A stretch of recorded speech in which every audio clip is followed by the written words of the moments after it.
So this week, we are actually at the 5th week in the series already. There's just a couple more left after this one. And we are moving away from the Tudors to concentrate on a Stuart queen consort, Henrietta Maria. She was the Catholic wife of the doomed king, Charles I. Now, in her time, in her lifetime, and throughout a lot of history, actually, she would be maligned as being feckless, as being shallow, a spendthrift. It was said that she corrupted her husband and persuaded him to become a Catholic. But as we're going to see, as with some of the other queen consorts we've already discussed, she would prove to be a very strong-minded supporter of her husband.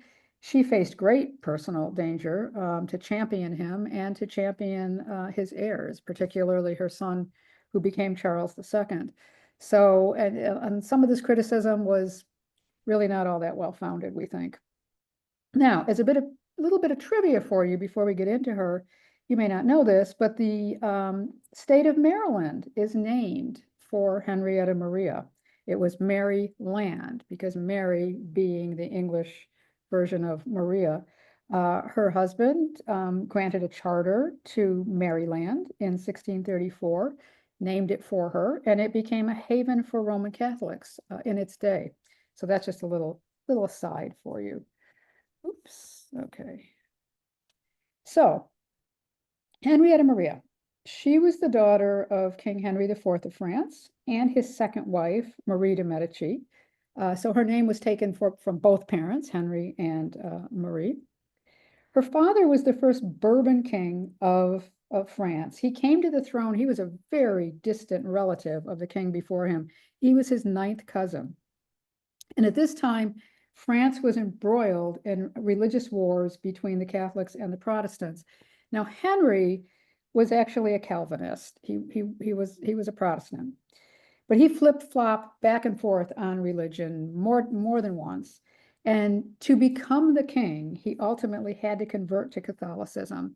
There was no other way he could become king, so he had to convert to Catholicism, and he wanted to try to win over his subjects, obviously. Henrietta Maria's mother was actually Henry's second wife.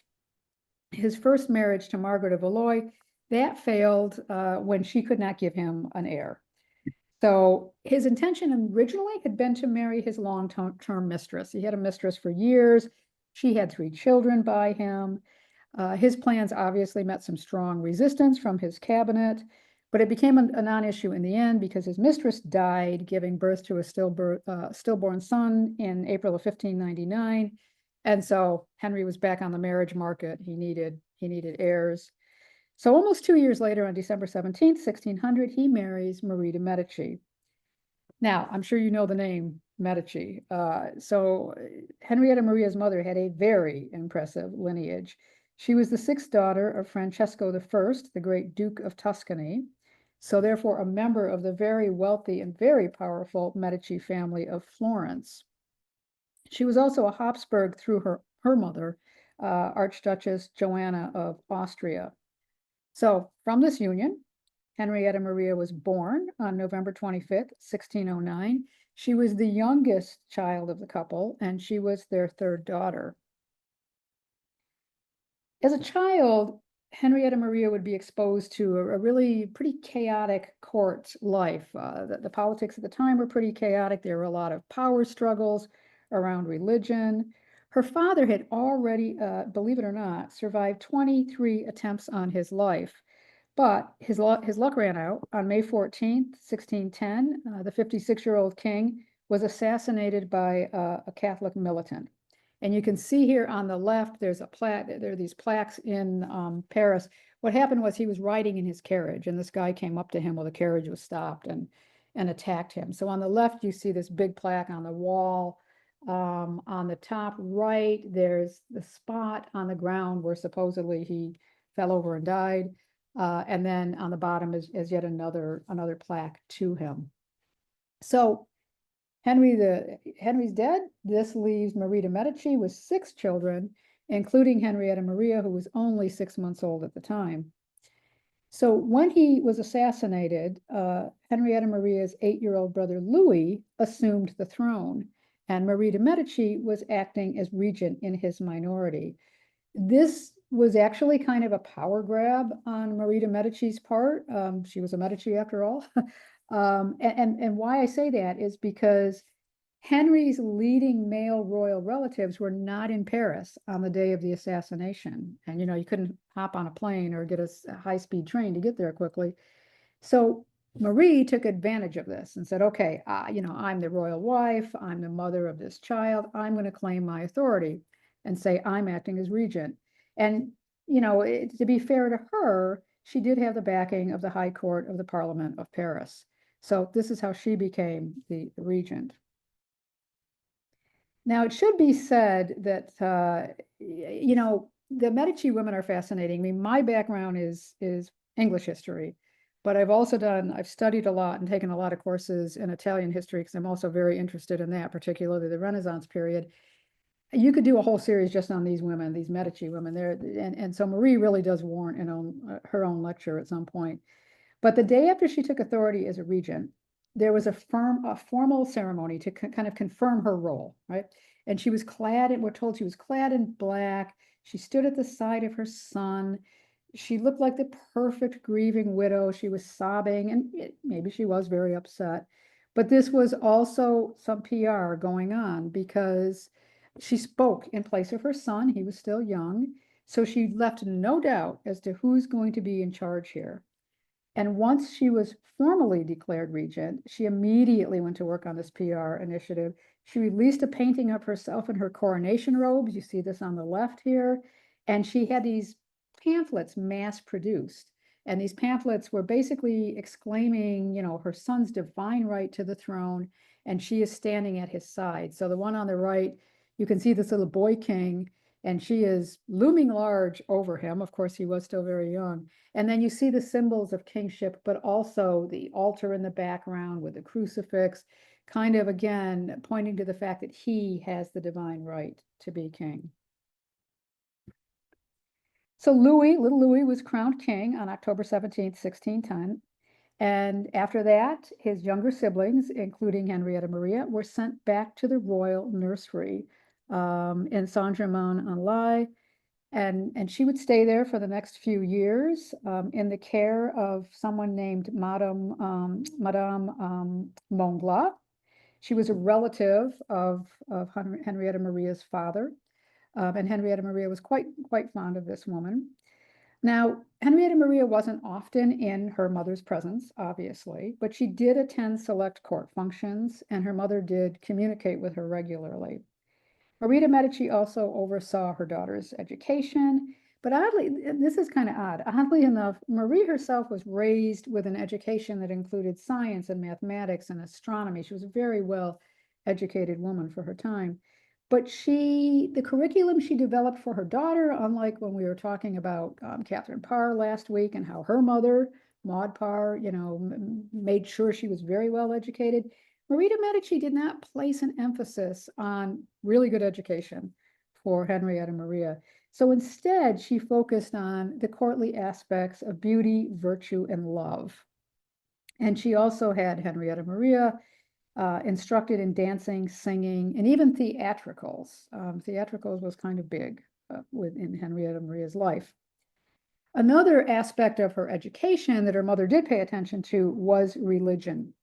So after decades of civil war, the French Catholic Church was gaining strength. And among other things, there was a focus on education, and this came about often in the form of new convents being formed. And these convents, they would incorporate educational programs and retreats for lay women. So not women who were nuns, but just ordinary women could come and be educated in religion. And of course, the Medicis were Catholics, and although Henrietta Maria's father flip-flopped back and forth, theoretically he was a Catholic. So Henrietta Maria was raised as a very devout Catholic, and that comes into play in her life. So she's living out here. She's kind of away from all the problems at court. So she's kind of blissfully ignorant of everything that's going on. She's a little kid. Meanwhile, her mother is really embroiled in religious and civil unrest. So basically what happened, Marie de Medici's regency was supposed to come to an end in 1614 when Louis, who you see here, by the time he reaches 13, this was considered the age of majority at that point in France. So she was supposed to step aside, but she had other plans, and she continued to rule at what she said was the king's pleasure, in quotes. Now, in truth, Louis really wasn't interested in being king. He was a 13-year-old. He wanted to go hunting. He wanted to hang out with his pals. And it was said that Marie de Medici kind of encouraged this, and she deliberately kept him separated from noblemen that may have influenced him because she wanted to retain her power over the throne. But in 1617, the tide would turn against Marie de Medici. One of her most trusted advisors, Concini Concini, who you see here on the left, he was assassinated in April of that year at the direction of her son, Louis. Louis actually had this guy assassinated. And then 4 months later, Concini's wife, who was a very close favorite of the queen, you can see her on the right here, Leonora Dori, she was sentenced to death. She was beheaded in public, and she had her body burned. And this was after she was accused of practicing witchcraft and black magic to influence the queen. The Catholics were afraid that she was trying to influence the queen toward a more Protestant stance. Now, Marie de Medici could not help her friend Leonora Dori because by this time, Louis, her son, King Louis, had her arrested. So Marie de Medici is arrested. So this turn of events must have been very distressing for 7-year-old Henrietta Maria and her siblings. All of those children would have at least seen Concini and his wife, known them a little bit at court, even though most of them weren't living at court, but they would have come to court. They knew that Leonora Dori was a close friend of their mother's. And of course, her father died. She wouldn't have remembered her father dying, but this kind of violent death of Concini and now having her mother imprisoned must have been quite frightening for her. And we know that the children supposedly all begged their brother Louis to release, to let them see Marie, if not release her, and they were not allowed to do so. So Marie de Medici was banished to a chateau in the Loire, about 120 miles from Paris. And I absolutely love, this is why I want to do a whole lecture on Marie. Almost 2 years later, in February 1619, she's 43, Marie is. She's heavy set. And we are told that she cut her skirts and she climbed down a ladder to escape from this chateau. And historian Leandra Delay recounted, and I love how she recounts this, what Marie lacked in athleticism, she made up for in determination. 60 feet down from her window, she sank into her skirts like a collapsed souffle. I love that image. I would love to see that image. So Marie escapes. In September of that year, she made a temporary peace with her son Louis, and she was finally reunited with her children. So Henrietta Maria would have been, again, a bit too young to take in much of this court intrigue, although, of course, she knew her mother was imprisoned. But she did show signs of her mother's strong will as a child. And this is evidenced by a letter that she wrote to her guardian that I was talking about before. And she said, "I pray you excuse me if you saw my little sulky fit, which held me this morning. I cannot be right all of a sudden, but I will do all I can to content you. Meantime, I beg you will no longer be angry with me, who I am and will be all my life your affectionate friend." So she's already showing her little political side, but she's also, obviously, she had a little feisty personality there. So in November 1622, Henrietta Maria turns 13. Her 2 older sisters had married years before. So Elizabeth had married at the age of 13 to the future Philip IV of Spain, and her other sister, Christine, also married at the age of 13 to Victor Amadeus, the Duke of Saxony, in 1619. So now it was time to negotiate a marriage for Henrietta Maria. Now, Marie de Medici and her son, they wanted to establish an alliance with the Stuarts in England by marrying Henrietta Maria to the then English Prince of Wales, Charles here, who became Charles I. But his father, James I of England, James VI of Scotland and First of England, he had other ideas for his son's marriage. His eyes were firmly on a match with the Spanish, and he really wanted to make an alliance with the Spanish. Remember, all of these marriages are about political alliances. So he sought a union between his son and the Infanta Maria Ana, the daughter of Philip III of Spain, and the sister of the present king at that time, Philip IV. Now, Charles I was the younger son of James VI of Scotland and first of England. And if you may or may not know, James was the first Stuart monarch. He was the son of Mary, Queen of Scots, and he came to the throne in England in 1603 after the death of Elizabeth I, who had never married and didn't have any heirs. So that was her closest relative.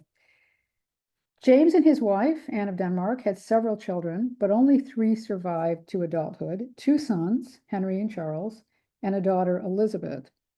Henry, who was the Prince of Wales, he was said to be very handsome, intelligent, he was athletic, very popular, absolutely the complete opposite of the man you see here, his younger brother, Charles. Charles was very short of stature. He was only 5'3" as an adult. He suffered from ill health, all kinds of physical infirmities. He had a pronounced stutter. He needed braces to strengthen his legs. So, he was born in 1600, March 19th, 1600. He was never meant to be king. He had an older brother who was the Prince of Wales. So that was never in the cards for him. But unfortunately, Henry, the Prince of Wales, died at the age of 18, probably from typhoid fever, just a couple of weeks before Charles turned 12 years old.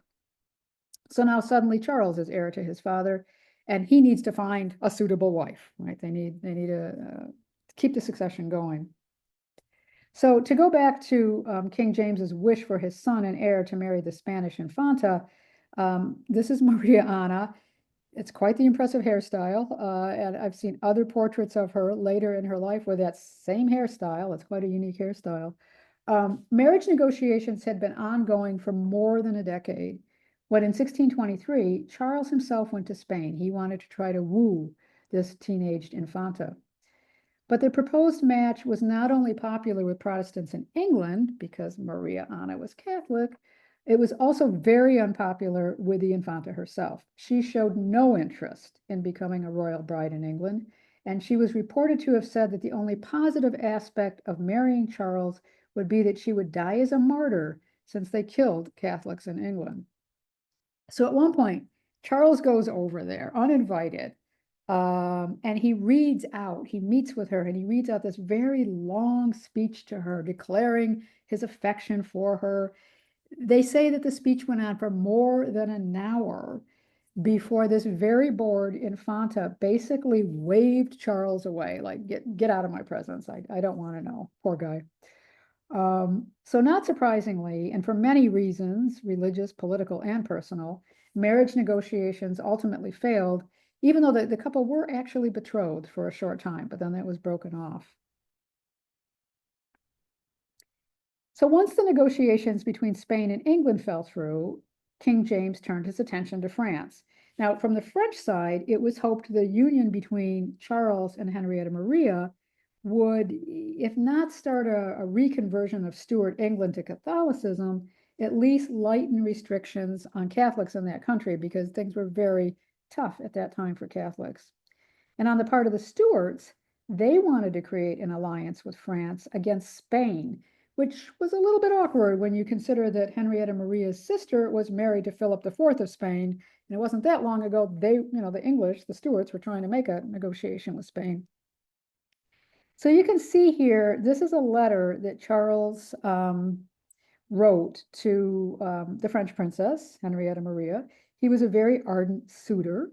Henrietta Maria seems to have reciprocated, but he, writes this flowery letter. Oh, my passion for you. I can't wait to see you. I want to marry you, blah, blah, blah. So they seemed to be on the same page, unlike Maria Anna. Henrietta Maria didn't seem to have any doubts about this.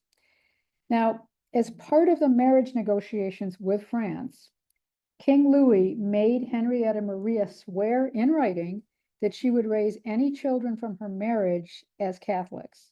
And this is something that Charles agreed to, at least in theory. Henrietta Maria was also obliged to act as a protector for the Catholics in England and to try to bring about, again, like I said, a reconversion of that country to the Catholic faith. Now, as an interesting side note about Henrietta Maria and Charles, he actually laid eyes on her when he was passing through France on his way to woo the Spanish Infanta. At that time, he stopped off in France on the way to Spain, and he attended a court function in which Henrietta Maria took part in a ballet. Like I said, she was always into theatricals. Now, so they arranged this marriage. This is going to happen. But then a month before the wedding, James I suddenly dies. So suddenly Charles is coming to the throne at the age of 24 as king. That was not expected. So the wedding took place in France initially, but Charles wasn't even there. He had a relative of his actually stand in as his proxy. He remained in England to organize his father's funeral. Proxy marriages, by the way, were not all that unusual for this time period, so wasn't looked on that strangely. So he stayed behind in England. But before the wedding ceremony itself, before this proxy ceremony, there was this big fancy betrothal ceremony, a kind of an official engagement ceremony right before the wedding, basically. And this took place in Louis XIII's presence chamber, her brother's presence chamber. And we were told that Henrietta Maria was bedecked in a floral gown of cloth of gold. It was richly embroidered with fleur-de-lis of gold. It was inlaid with diamonds, rubies, pearls, and other rich gems. So it must have been quite the sight to see. 3 days after that ceremony, Henrietta Maria was married in Notre Dame Cathedral. And the wedding attracted a great deal of attention. So if you think about any royal weddings you've seen, British royal weddings like Charles and Diana's or William and Kate's, crowds and crowds of people crowded around the cathedral.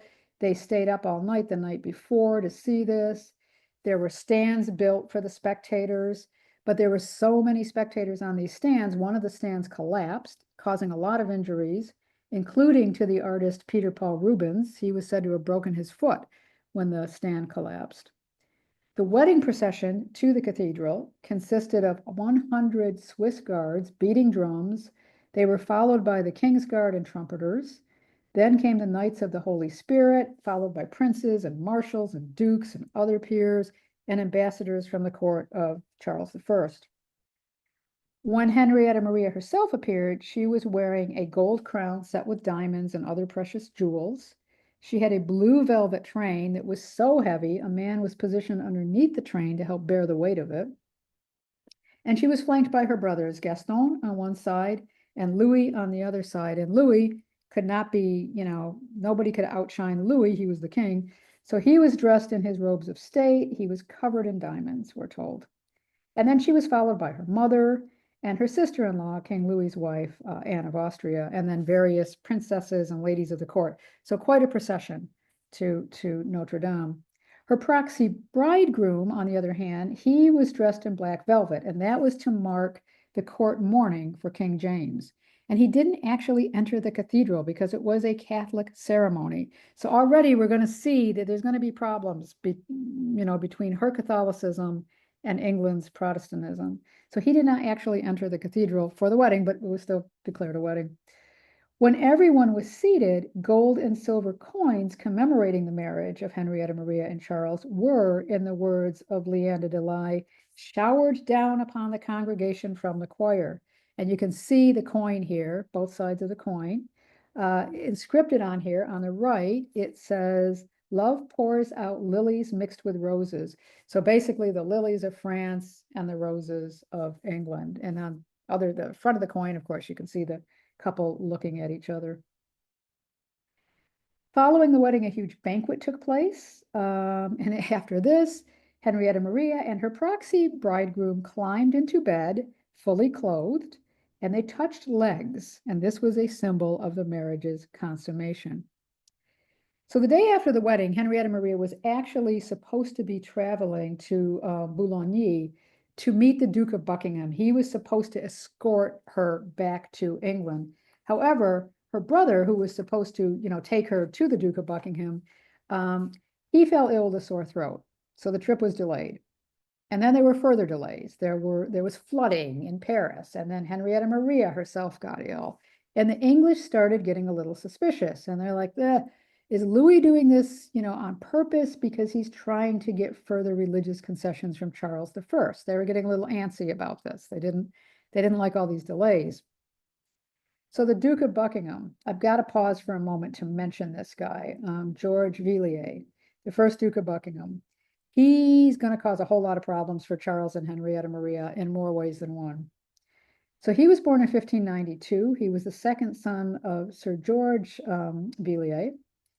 Buckingham was a leading government minister under James I and then later under Charles I.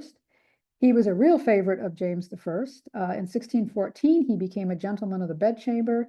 He was showered with offices, lands, titles, including this Duke of Buckingham. He went on to be a favorite of Charles's as well, and he had a huge influence over Charles. He was handsome and ambitious and extravagant and vain.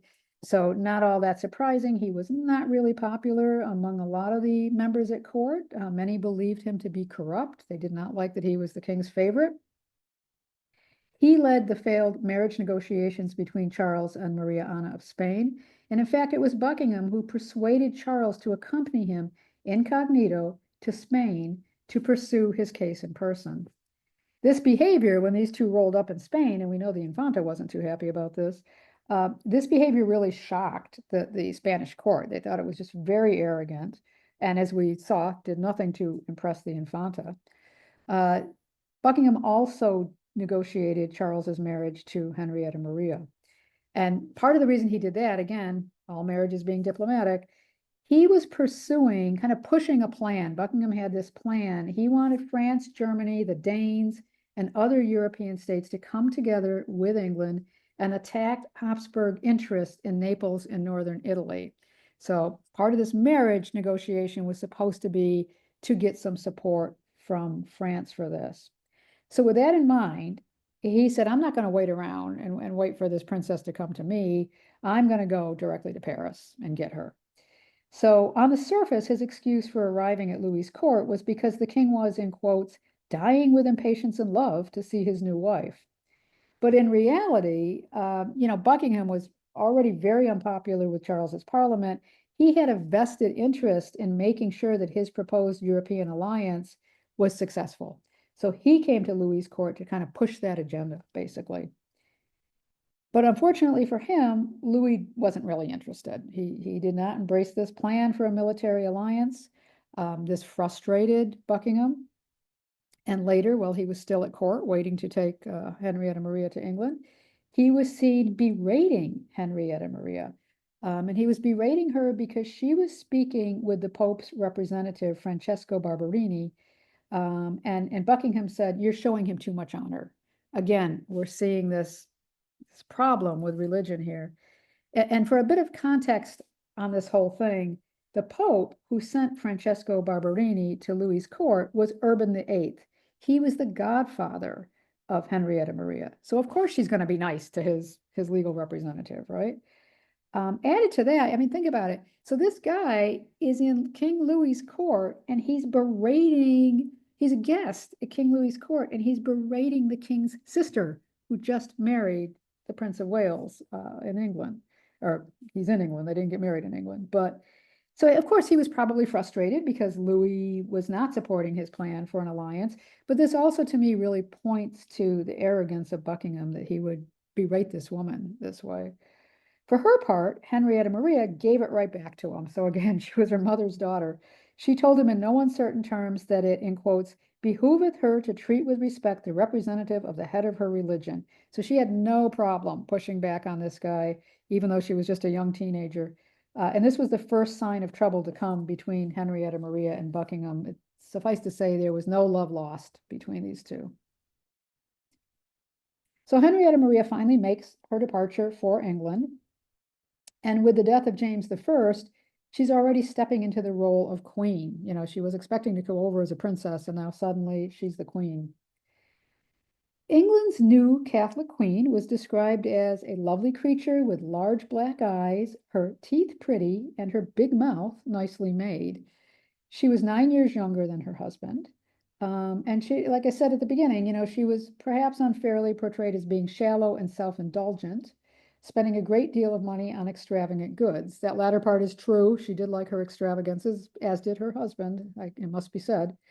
So she arrives in England in 1625, and she was the first French princess to marry an English king since Margaret of Anjou, who we talked about a few weeks ago, who wed Henry VI in 1445.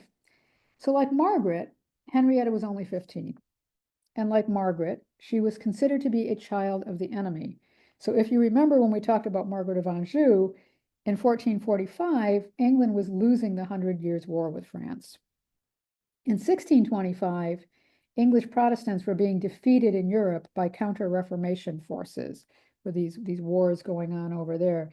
So this was not a popular match from the perspective of the English people and even Charles's Parliament.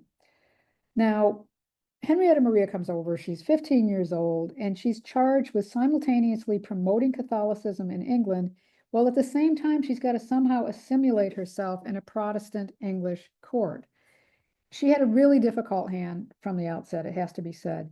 There was still a lot of anti-Catholic sentiment going on. This was still carried over from the reign of Mary I, Bloody Mary, the daughter of Henry VIII, who was a very devout Catholic, Mary was, and who persecuted Protestants. So there was a lot of bad feelings about that. And to add to that, when Henrietta Maria arrives in England, she's got an entourage of 400 Catholics with her. She's bringing a huge number of people with her, including 28 priests. So she lands in Dover with this huge entourage of Catholics, and many saw it almost as a papal invasion. People were really, really worried about this. She spoke very little English. But despite all these things kind of going against her, she really, again, showed herself to be her mother's daughter.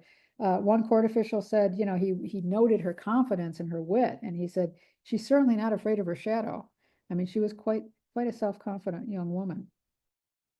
But that said, from the start, and for the reasons I just mentioned, Charles's marriage to his Catholic French wife was unpopular, especially with Parliament. They really worried about these religious concessions and a possible Catholic succession when she had children. Now, Charles had already assured Parliament that religious restrictions on Catholics would not be altered, but he had also made a promise to his Catholic brother-in-law, Louis XIII, that restrictions would be loosened, and indeed, to an extent, they were. So Charles is walking a real tightrope here. He's trying to appease his Protestant nobles, but he has to stay on Louis's good side because he's still hoping that Louis is going to supply resources for him to help fight the Habsburgs. When Henrietta Maria and Charles finally met in Dover face to face in June of 1625, we are told that she threw herself into his arms with boundless and inexpressible affection, and that he wrapped her in his arms and covered her in kisses. So she's acting like the young, lovesick teenager, and he's being quite affectionate toward her as well. The evening after their first night together as a married couple, Henrietta Maria actually danced a Spanish dance for Charles, kind of a private showing for Charles, of something called sarabandi, which was sort of a sensual dance that originated in Spain. So again, she's bringing out that theatrical side, but she's not being at all shy. She's not some shy little bride. She entered London on the Thames. She was dressed in a gown embroidered in silver and gold and adorned with pearls. Church bells were ringing to welcome her. But it wasn't the grand procession that we've seen with some queen consorts. So when Catherine of Aragon came to England to marry the then Prince Arthur, she had a huge procession coming into London. Anne Boleyn, when she processed from the Tower of London to Westminster Abbey for her coronation, again, huge procession with all kinds of spectacle going on. So this was a little more low key. It could have been because there was another outbreak of the plague that was just starting in London at that time. And again, to show this division already between the Catholics and the Protestants, Protestant opponents of the marriage were already saying that the plague was God's punishment for allowing this Catholic queen into the country, and for allowing her to celebrate Mass, and for relaxing the laws against Catholics. So Henrietta Maria is granted a small oratory in Whitehall Chapel. That was part of the king's primary London residence of Whitehall Palace. So she was given this small oratory where she could celebrate Mass. But she was also given her own chapel that you see here, aptly named the Queen's Chapel. It was designed by Inigo Jones, and it was built between 1623 and 25. And it was originally intended for the use of the Spanish Infanta Maria Ana, but as we know, that marriage fell through, so it was completed instead for Henrietta Maria. And if you know London at all, this is right across the street from St. James Palace. And then it got repurposed. I did a whole course on London churches, and we talked about this, and it got repurposed over time as other places of worship. So on June 21st, 1625, Charles I and Henrietta Maria's marriage was blessed by a Church of England bishop at Banqueting House, which was part of Whitehall Chapel. And this was before an audience that included members of the court and French ambassadors. Even though the ceremony was a Protestant one, this was a Church of England bishop, the anti-Catholic sentiment continued. For their part, on the other hand, so you got all this English anti-Catholic sentiment going on from the Protestants. On the other side, the Catholics in England feared that Charles would go back on his word to them. In fact, when faced with Louis XIII's refusal to provide military aid to Charles, and with mounting pressure from Parliament, because they were really calling for strict anti-Catholic laws, Parliament even went so far actually to set up a meeting to discuss ways to restrict Henrietta Maria's Catholic household. What's Charles do? He kind of backs down and sides with Parliament. Because again, if he's not going to get money from Louis and resources from Louis to fight the Habsburgs, he definitely needs Parliament's backing. He needs their financial backing. He needs to be able to raise taxes. So he, again, straddling those two worlds. So Charles has his coronation in February of 1626. Henrietta Maria is not at his side because she disapproves of the Protestant ceremony. She is strictly Catholic.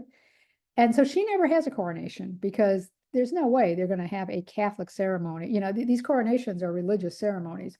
They're not going to give her a Catholic coronation. And she is not going to take part in a Protestant coronation.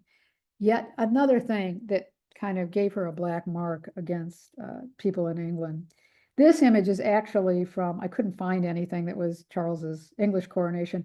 This is from his arrival in Edinburgh for his Scottish coronation, because again, his father had been King of Scotland before he became King of England, and Charles is King of Scotland as well.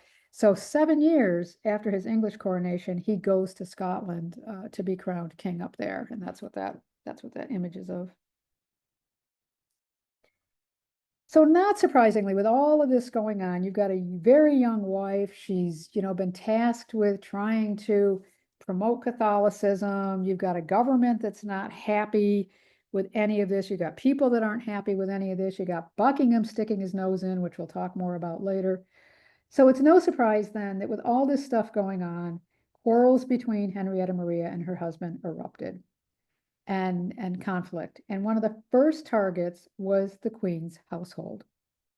So Charles's court favorite, Buckingham, he just exasperated. It was like throwing oil on a fire. In 1626, he convinces Charles to replace many of Henrietta Maria's closest friends and ladies in waiting, all French, of course, and Catholic, with Buckingham's female relations, including a woman reputed to be Buckingham's mistress, a woman named Lucy, Countess of Carlisle. It was also said that Buckingham wanted to place Lucy as Charles's mistress as well. So Buckingham's really stirring the pot up here. In a letter written to former leading members of her household, a former leading member of her household, Henrietta Maria expressed herself with lots of teenage drama. Remember, she's a teenager, she's hormonal, she's young. So she complains that she had to hide to write to him like a prisoner who cannot talk to anyone, neither to describe my misfortunes, nor to call upon God to pity a poor, tyrannized princess to do something to alleviate her suffering. And then she goes on to say very miserably, I am the most afflicted person on earth.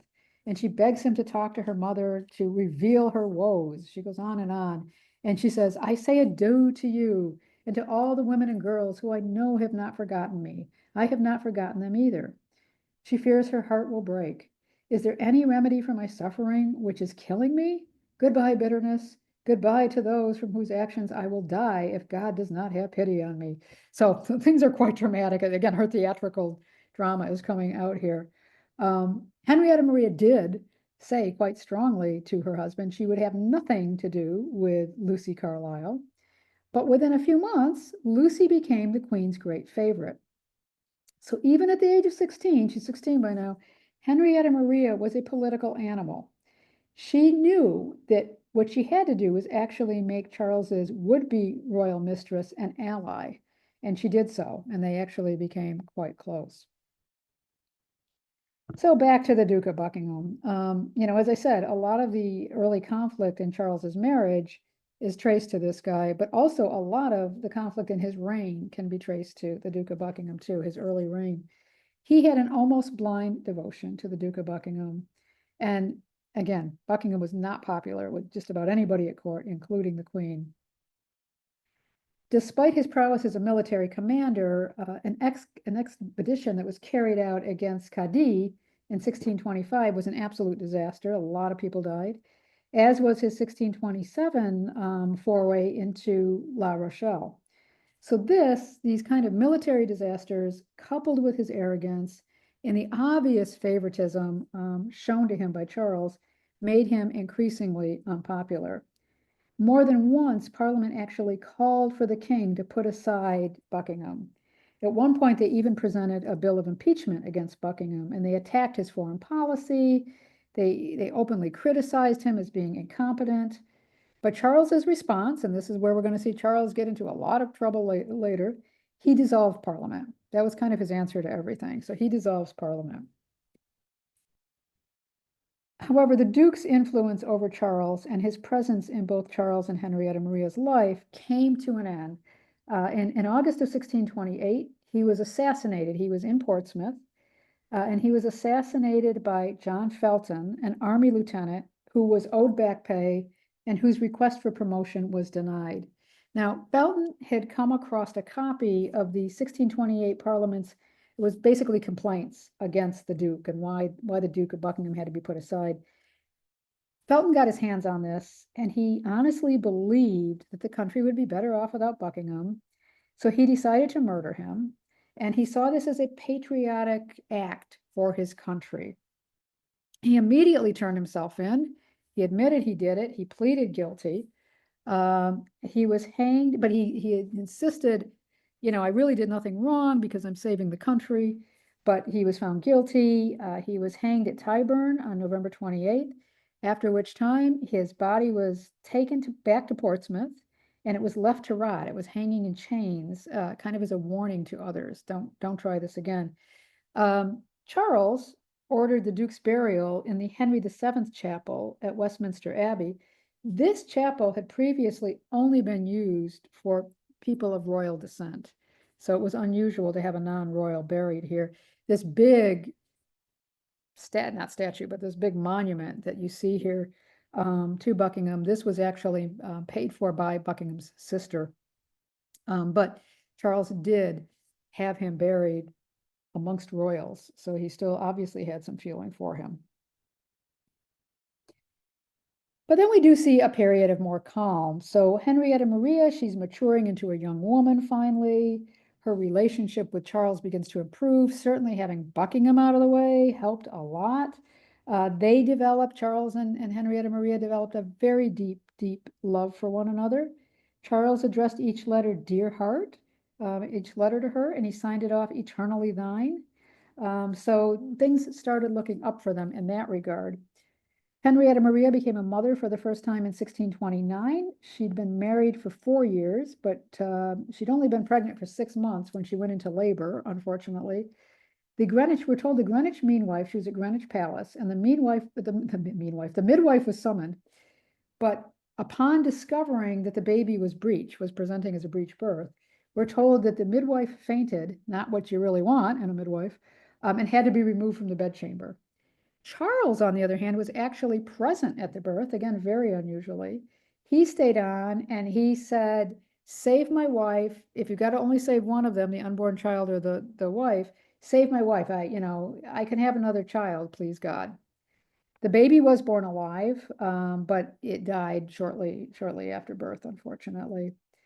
Henrietta Maria went on to have several more children, 6 of whom survived infancy. And you can see here in this picture, the 5 eldest here. So this is a picture after Van Dyck, kind of modeling the artist Van Dyck. So you have Mary on the left here, and then James, the future James II. Charles, the future Charles II, is in the middle here, and then Elizabeth and Anne.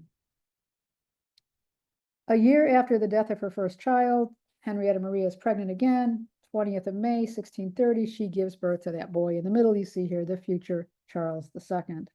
And then, as I say, other children followed in succession, the ones you see here. She did go on to have more children. She had another son, Henry, who was born in 1644, who was not in this painting, as well as her final child, who was actually born during the English Civil Wars, Henrietta Anne. She was yes, 1644, she was born. And in a move that was really unusual for royal parents at this time, they were an extremely close family. Henrietta Maria and Charles were very close to their children. They insisted on eating meals together with the children, and they recorded their children's heights they had a stick, like an oak stick. And you probably remember this as children yourself, when you were children, or maybe you did this with your children. You stand them up against a wall, you put the little pencil mark over their head to see how much they've grown every year. Henrietta Maria and Charles did this with their children using a wooden stick. Henrietta Maria was a very enthusiastic patron of the arts and of court masks. She liked playing the starring role. Again, she loved theatricals. She also played an active role in commissioning artworks, buildings, garden designs, furnishings, other luxury goods at court. The king financed the bulk of the building works at her palaces, but she did have her own independent income that came from being married, from her marriage settlement, quite a generous one. And she also received several palaces as part of her marriage settlement. So you see Somerset House here. Somerset House is still on the Strand in London. It looks a little different from this now, and now it's actually an art gallery. But she got Somerset House, Greenwich Palace, the Queen's House at Greenwich, Oatlands, Nonsuch, Richmond, Wimbledon, and another one called Holdenby. So this was royal living on a pretty impressive scale. And she presided over a very lively court. She loved amusing company. It was said she had a great sense of humor. She surrounded herself with witty, intelligent people, and she was a patron of drama and the arts. And at this time, both actually, Charles and Henrietta Maria, they amassed a very impressive collection of European art. They had good eyes. And some of this you can still see, some of it's still in the royal collection today, and some of it is at the National Portrait Gallery as well. But they amassed a great deal of art during this time period. And here's Henrietta Maria during these halcyon days before things start going wrong. This is about 3 years before the English Civil Wars began. But then there is trouble to come. So despite what became a happy home life, the death of Buckingham did not resolve Charles's problems. The king faced numerous religious, social, economic, and political storms, and over the years, he became increasingly unpopular for a variety of reasons, not the least of which was this stubborn adherence to the principle of the divine right of kings. This was a political doctrine that asserted that kings derived their authority from God, and therefore they could not be held accountable for their actions by any earthly authority, including Parliament. Charles's father was just the same. James I was also a believer in the divine right of kings, and certainly in the French court, this was also a political philosophy that was embraced. So Henrietta Maria was going right along with her husband on this one, but it caused real problems. So there were problems with Parliament. There was this religious conflict that had been going on forever. So with Parliament, I mentioned before, when Parliament wanted Charles to put Buckingham aside, he dissolves Parliament. So he dissolved Parliament 3 times between 1625 and 1629. And from 1629, March of 1629, until April of 1640, He ruled without parliamentary consent. He did not consult them. So he enacted policies, he imposed taxes to raise money. This outraged a lot of people, not just the parliamentarians. So opposition is continuing to build up against him. And then, of course, there are all these religious issues as well. So one of these issues took place in Scotland. Along with William Laud, who was then the Archbishop of Canterbury, Charles introduced a series of very unpopular religious reforms. Charles was a high Anglican. What high church means is it hones a little closer to some of the Catholicism, that not that they believe in the Pope or anything like that, but in England, they often call it bells and smells. You know, you'll have the incense, you'll have bells ringing when they're doing communion and things. This is not the case in most Protestant churches. So he was a high Anglican. And basically, he tried to force the Church of Scotland to adopt high Anglican practices, including a new version of the Book of Common Prayer. You don't mess with religion in Scotland. These people were very independent. They had their own authority up there. They did not want to be messed with.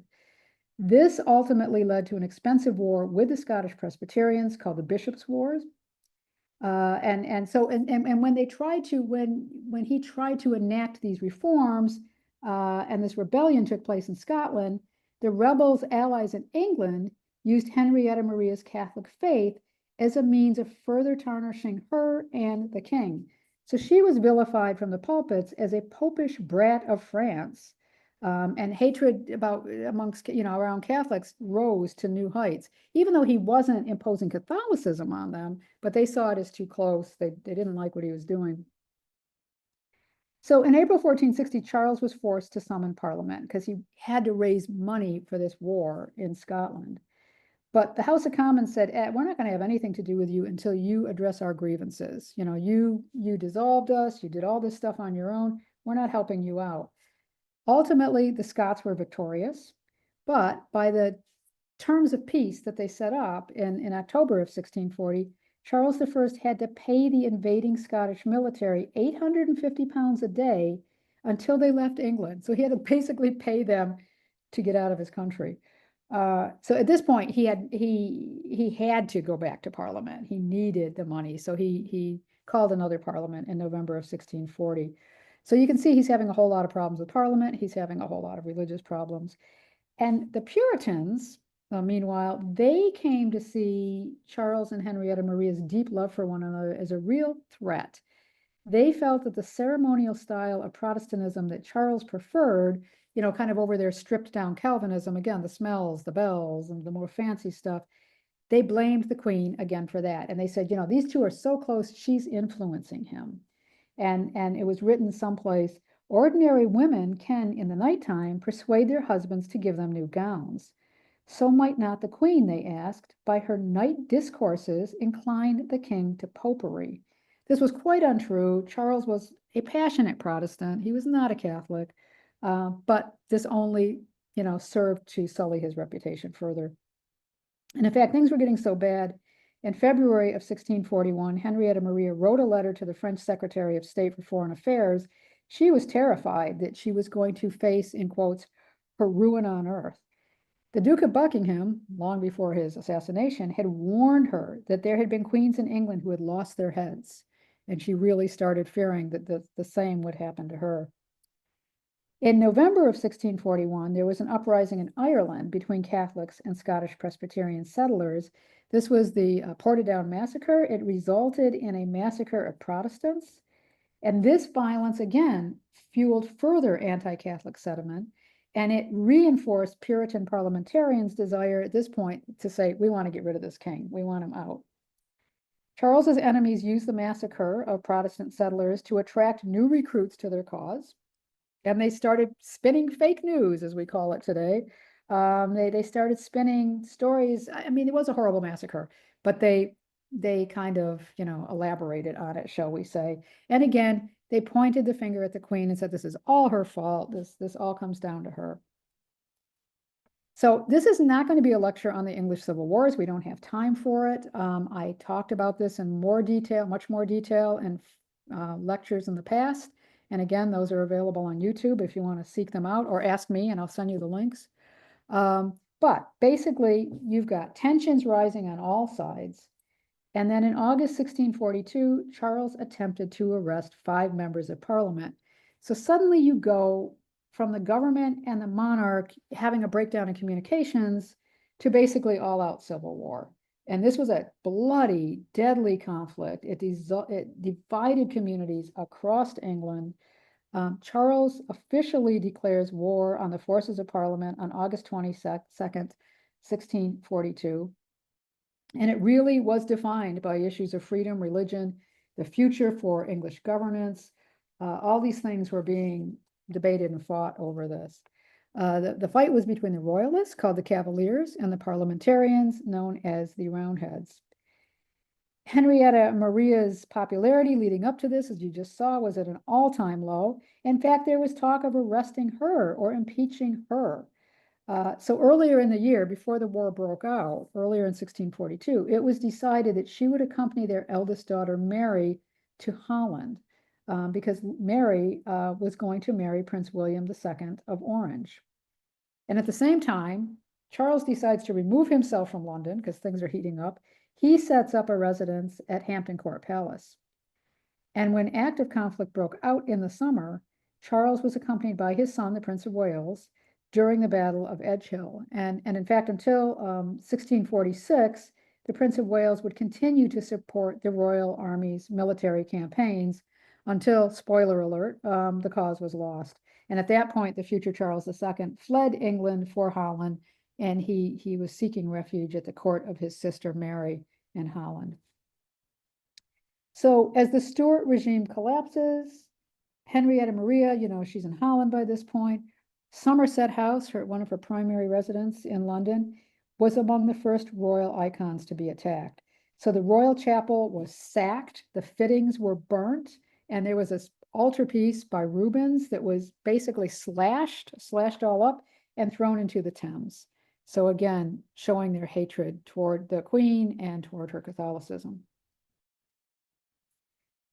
So as I said, Henrietta Maria takes off for Holland before this whole war breaks out. She's accompanied by their eldest daughter, 10-year-old Princess Mary, who a year previously had married the future William II of Orange. She was 9 years old at the time, and her husband was 6 years older. And here's a picture of the very, very young couple. So when the war broke out, Henrietta Maria's in Holland, and she realized that things were not being handled very well back in England. Parliament had most of the men, they had most of the money, and they had most of the weapons. So she starts using her position to do all she can to assist her husband and the royalist cause. She sought without success to instigate a military coup to overthrow the parliamentarians. And her efforts to enlist support for the king from the Pope, the French, and the Dutch, this ended up infuriating a lot of Englishmen because, the Pope is Catholic, the French were Catholic, so they weren't happy that she was over there trying to raise money. She acted as Charles' chief diplomat. She was his party leader in Europe, as well as his arms buyer. And it was a formidable task. It wasn't easy. She tried to sell her royal jewels to raise money, but obstacles were put in her way. And she actually had to write to Charles. And she said, "Dear heart, can you send me a warrant under your hand, which gives me full power to deal with my jewelry? Since the merchants here say a woman cannot sell jewelry during the lifetime of her husband without her husband's approval." And she told him, she said, "Once I can get these jewels sold, I will buy gunpowder, arms, and cannons." So he responded quickly, and she did indeed sell her jewels, and she did use the money to buy arms. And she also deployed her political skills to undermine Parliament's efforts to gain European support for their cause. So she wrote a letter to the French foreign minister, and she said, "The English rebels, under the name of Parliament, have sent an agent to Holland claiming that the king and I want to reestablish Catholicism in England. I hear they have also sent an agent to France on the same pretext of religion. Whoever he is, I hope he will not be heard nor received, since he comes from rebels against God and against the king." So she's really putting in the work there to try to move things along. And then in a later letter to the French minister, she thanks him for the services you gave me, in quotes. And what kind of services she's talking about, we find out months later, because she expressed her gratitude for him for stopping a shipment of arms prepared for the rebels. So she's got him on her side. Now, in February 1643, Henrietta Maria comes back to England, and she comes with men, and she comes with money, and she comes with arms. And by now, Parliament really knows, she's being a great help to Charles over there, raising all this money and arms. So they literally try to take her out. They try to kill her. So as she's coming back from France in the North Sea, 16 parliamentary naval ships were pursuing her through the North Sea to try to capture her before she got to England. But there was very bad weather. She was able to disembark at night, and under the cover of bad weather, she kind of got away from them. But at 5 a.m. that same morning, basically, the Navy, the Parliamentary Navy, entered Bridlington Bay in Yorkshire. They found out where she was staying. She was staying at this cottage, and while she was sleeping, they started firing cannonballs. And what she said was, she wrote to Charles, and she said, the balls were whistling upon me. She grabbed her clothes. She dashed outside with her ladies to take shelter in a ditch. She had her little dog in her arms. And she said, the shot, singing around us in fine style, killed a sergeant 20 paces away. His body lay torn and mangled with their great shot, as Henrietta Maria and her ladies were laying in this ditch. The balls passing over our heads and sometimes covering us with dust. And it was 2 hours of this before the tide finally turned and the parliamentarian ships were forced to go back out to sea. They couldn't stay where they were. I don't know why they didn't disembark and go after her, but they were firing the cannonballs. This is a very stylized, I couldn't find any type of image. This is supposedly Henrietta Maria, coming off the ship with her ladies and men, although it looks like people have already been attacked and they're laying down dying or crying out.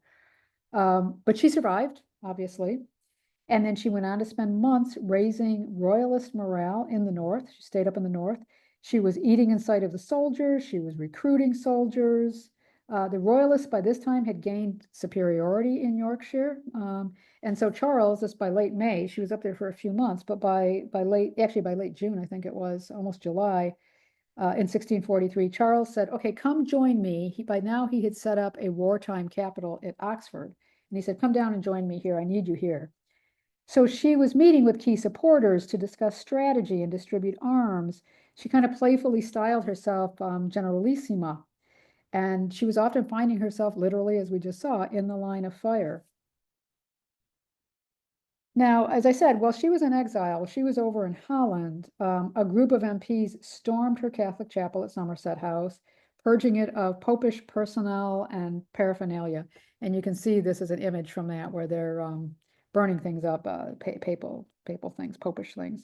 And then in May of 1643, after she's back in England, the House of Commons formally raised the matter of her impeachment, and they agreed upon articles against her very, very quickly. There was one House member and one MP who reportedly said that it was high time to lay the axe to the root, as she was of all their calamities. Now, why impeachment? So the MPs came to favor impeachments over bills of attainder. You might remember we talked about bills of attainder before. That's where all of your land is taken. That's where all of your wealth is taken. That's where your heirs are stripped of anything in the future. But that needs the agreement of the king, which obviously Charles was not going to give. So they said, okay, let's do impeachment. But they needed the agreement of both houses of parliament, which would turn out to be a problem. Henrietta Maria was also formally accused of treason by the English House of Commons. And they focused on her efforts to treasonously and maliciously incite, maintain, and abet a war against her husband's subjects in support of an arbitrary and tyrannical government. And according to one news book account, it was debated and fully agreed that she was liable to the censure of the law as any subject in the kingdom. This is interesting because, she never had a coronation. So on the one hand, they're thinking, well, she's not really the queen. She was never crowned queen. But also, this redefines what treason meant. Up until this point, treason was seen as a personal crime against the monarch. Now they're defining it as an affront to the people or the state more broadly. It did not receive support from the Lords, thank goodness. They did hear it finally. They took it to a committee. But by this time, Henrietta Maria is pregnant again. Parliament has already given safe conduct for her women who are carrying bed linens to her, for her physicians who are going to treat her pregnancy. So there was no appetite for taking this any further. So she was very lucky. But at the same time, she knew her life was in danger. And she wrote to her husband and she said, if you make peace and disband your army before the end of this perpetual Parliament, I will go to France, knowing that all will not be well for me in England. So very quickly, she did not give up the fight. She's still in the north and in the Midlands. And in July 1643, she's got forces who took Burton-on-Trent in a very bloody and desperate battle. This was a strongly held parliamentarian area because there were a lot of Puritans in the area at that time. Very strategic river crossing. So that was a big win for them. And she was also directly involved in negotiating with parliamentary commanders who decided to switch sides. So she gained the port of Scarisborough that way. So Scarisborough, its castle and its strategic supply port, they all came over to the royalist side when the commander who originally occupied the castle as a parliamentarian, for whatever reason, he decided to swap sides in March of 1643. He brought 700 soldiers with him, and she helped facilitate all of that. She also held councils in the north. She strongly expressed her views, and she rode, literally, physically rode with the army. So her skills really did gain respect from diplomatic elites. The Venetian ambassador observed, without the queen's encouragement and aid, the king would never have put himself in a position to resist. And Charles grew very confident and even dependent on Henrietta Maria's counsel. He spoke of her love that maintains my life, her kindness that upholds my courage. So, as I said, she returns to England in 1643. She's up in the north and in the Midlands, stirring things up, keeping the troops going. And then she comes to Oxford to be with Charles. But this, again, only exasperates the situation because she's so not liked in England. By 1644, a parliamentarian pamphlet called The Great Eclipse of the Sun claims that the king was eclipsed by the queen, and she persuaded him that the darkness was light and that it was better to be a papist than a Protestant. And again, they keep hammering on this thing, even though Charles remained Protestant. But Henrietta Maria was seeking Catholic help in raising troops and money to defend her husband's cause. She went to Ireland for money. She went to France for money. So again, not at all popular. As I said, she was pregnant for her final child. In 1644, in the spring, she gave birth to a daughter, Henrietta Anne, and then she took off for France. She left for France. Despite being seriously ill when she arrived in France, she continued to raise money in arms. For a while, she settled at the Louvre and later the Palais Royal. And every day, she would read a chapter from Thomas à Kempis's The Imitation of Christ.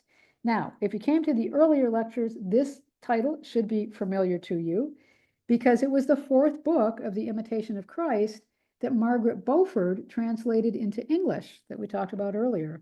Having said that, I don't think Henrietta Maria was reading the English translation of this, but I thought that was an interesting aside and a tie-in to one of our earlier Queen Consorts. The defeat of Charles at Naseby in Northamptonshire in 1645 was really a big defeat, and it proved to be decisive not only as a military victory for his enemies, but also a decisive propaganda victory.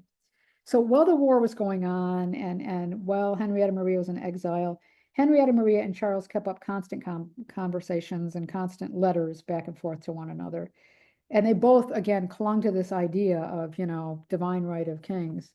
And at that time, Charles said to her, look, if the worst should come, you have to ensure that our son receives his just inheritances. But this propaganda thing, so what happened was Parliament seized upon Henrietta Maria's resolve to directly involve herself in the conflict, and they wanted to scapegoat her husband for this, for his weak government, for his poor ability to rule. Again, they said, oh, he is so devoted to her. So they're trying to emasculate him. Again, kind of think when we were talking of, Henry VI and Margaret of Anjou, oh, she's stronger than he is. A woman is never supposed to be stronger than a man. That's a bad, bad thing.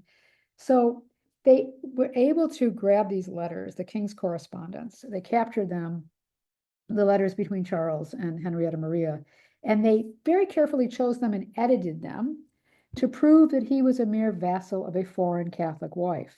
And they were published under the title, The King's Cabinet Opened. And along with this was a commentary that depicted Henrietta Maria as a perversion of nature. It pointed to shocking examples of her manliness, such as, she's marching at the head of an army. She calls herself a general. This, one parliamentarian journalist wrote, is the dear heart which hath cost him almost 3 kingdoms, and the true wearer of the breeches, God forbid. In another letter unveiled in the king's cabinet opened, Charles wrote to his wife that I give thee power to promise in my name that I will take away all penal laws against the Roman Catholics in England. I trust in thee as if thou wert a Protestant. Now, we don't really know just how much influence Henrietta Maria really had over Charles, but certainly her Catholicism was a general source, a genuine source rather, of contention, right, between these two sides. It really made matters worse. So we come to the downfall. After the Battle of Naseby in June of 1645, royalist forces were crushed, resources were scarce, time was running out for Charles. In May, he was captured and handed over to the English Parliament by the Scots. He escaped for a short time, but was recaptured. By the time we get to 1648, the Parliamentary Army had firm control over England, and by the beginning of 1649, moderate MPs who were actually in favor of trying to negotiate with the king, and I will say, Henrietta Maria did try to encourage him, let's see if we can come to some kind of peace over this, but it was impossible because the moderates were kicked out, they were expelled from the parliament, and a rump parliament kind of assumed power. In January 1649, Charles I was put on trial at Westminster Hall. He was accused of treason against England for using his power as king to follow personal interests instead of the interests of the country, and he was sentenced to death. 3 days later, after his sentencing, he was beheaded in this etching you see here, outside a banqueting house that was part of Whitehall Palace. And remember, that's where the blessing of Charles and Henrietta Maria's marriage took place. His execution was met by horror from rulers in Europe that they could not believe. This was before the French Revolution. They could not believe you were actually executing a king this way. Henrietta Maria was devastated by her husband's execution. In a letter to her son Charles, she said, I should have had the consolation of accompanying him to prison and to the horrors of death, and our spirits, so united in life, would have mutually rejoiced into being reunited in another life. She was 39 years old when her husband was executed. So then very quickly, we move into this interregnum period. Again, I'm not going to talk much about this. I did not mention this guy, Oliver Cromwell. He was the head of the New Model Army. He was very instrumental in the parliamentarians winning these English civil wars. And he was ultimately named the Lord Protector. They decided they wanted to replace the monarchy with a Commonwealth Republic, and they named him as the head. You can see him, and there's a statue to him outside of Parliament. Henrietta Maria is still living in France. In 1651, she founded a convent at Chaillot, and she spent most of her time there. But Cromwell dies. He dies in 1658, and his son Richard becomes Lord Protectorate. But unlike his father, Richard didn't have great military and political skills. He was weak. He didn't get along with the army. He didn't get along with Parliament. The New Model Army was suffering. They weren't getting paid. The army was falling apart. There was fights between Parliament and the army. Things weren't looking good. So Richard is forced to abdicate. And that brings us to Charles II. Charles was 8 years old when the Civil Wars broke out. As I said, he stayed around and fought for a while, but he eventually took refuge in Europe. The Scots were horrified when his father was executed and when England became a republic, and they actually proclaimed his son king, and they invited him to come to Scotland, which he did. He was crowned Charles II at Scone in Scotland. This turned out to be the last coronation there. And in July, the New Model Army marched into Scotland. They captured Perth. Scottish forces headed south, but they were defeated at Worcester, at the Battle of Worcester in September 1651, and the future Charles II escaped and fled to France once more, and he stayed there until the Restoration. So Cromwell dies, his son is unsuccessful, Charles is over in Europe, England is sliding into disarray. People at this point, there was so much instability. It had been such a bloody, awful war, these wars. They just wanted some stability back. And they decided, you know something, maybe a monarchy is the way to go after all. So approaches were made to Charles, and Charles wrote up this declaration. And basically, he said, look, I promise a general pardon for actions committed during the civil wars and interregnum, with the exception of the regicides, the people who killed his father, signed his death warrant. I promise retention by the current owners of property purchased during the same period, during the civil wars and during interregnum. So if you gained properties because of this war, we're not going to take them away from you. I promise religious tolerance, and I promise payment of arrears to the army. So based on these terms, Parliament said, this sounds good to us. Let's proclaim him king. Let's bring him back. He came back to England. He arrived 5 days later. He left on May 24th and was back in England, back in London 5 days later on his 30th birthday. So 1660, Charles II is now on the throne. Most of her children are in England or preparing to return to England. So Henrietta Maria says, yeah, I'm going to go back to London myself. And the plan was to go in October 1660. She was looking forward to reuniting with her family after they had been what she described as vagabonds, because they were all over the place. Sadly, prior to her departure, on the month before she was to leave, Henrietta Maria's third son, Henry Stuart, the Duke of Gloucester, who you see here on the left, he died of smallpox in London at the age of 20. He had been in London with his brother Charles when his brother Charles went to become king, but he died there. So she did return. Henrietta Maria did return to England in October 1660, and she brought her youngest child, Henrietta Anne, with her. And Samuel Pepys, the diarist, described Henrietta Maria as a very little plain old woman. She was about 50 at this time. Nothing more in her presence in any respect nor garb than that of an ordinary woman. She moved back into Somerset House. She was given a very generous pension. She tried to put the house back in order, her palace back in order.